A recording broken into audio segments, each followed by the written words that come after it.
اقبال نے کہا خرد کے پاس خبر کے سوا کچھ اور نہیں، پر تیرا علاج اب نظر کے سوا کچھ اور نہیں، تیرا علاج نظر کے سوا کچھ اور نہیں، تجھے اب کسی کی نظر کی ضرورت ہے۔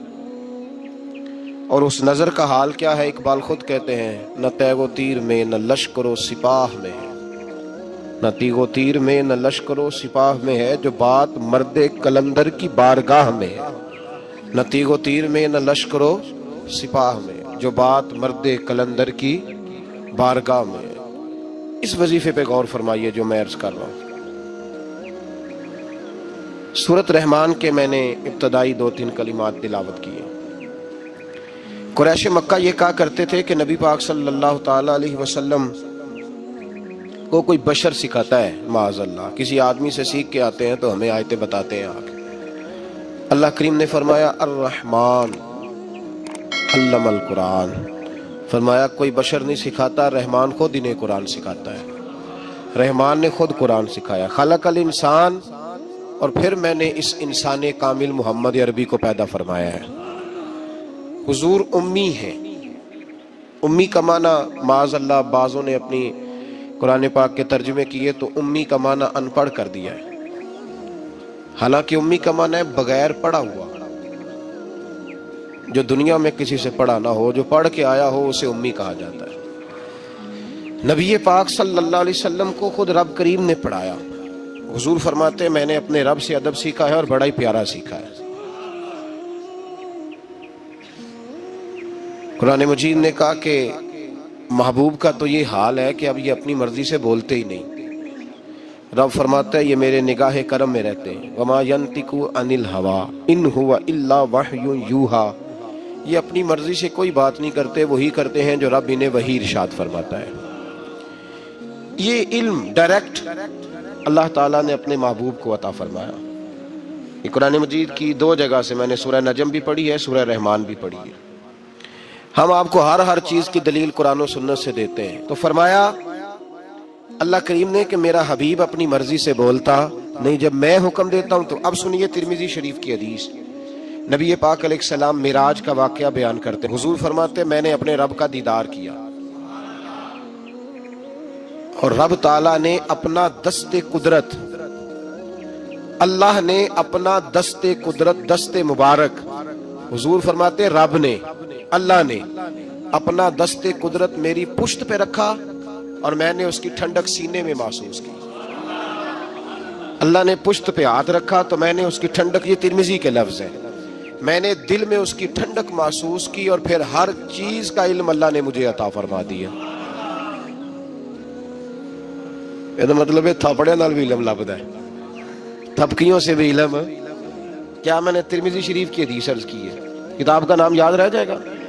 اس کا مطلب ہے علم صرف اسے نہیں ملتا جو پھٹی پہ آ کے بیٹھتا ہے، دارا با یاد کرتا ہے، تھپکیوں سے۔ حضور فرماتے ہیں رب کریم نے میری پشت پہ ہاتھ رکھا، میں نے اس کی ٹھنڈک دل میں محسوس کی اور پھر میں نے جان لیا ہر چیز کا علم اور میں نے ہر چیز کو پہچان بھی لیا۔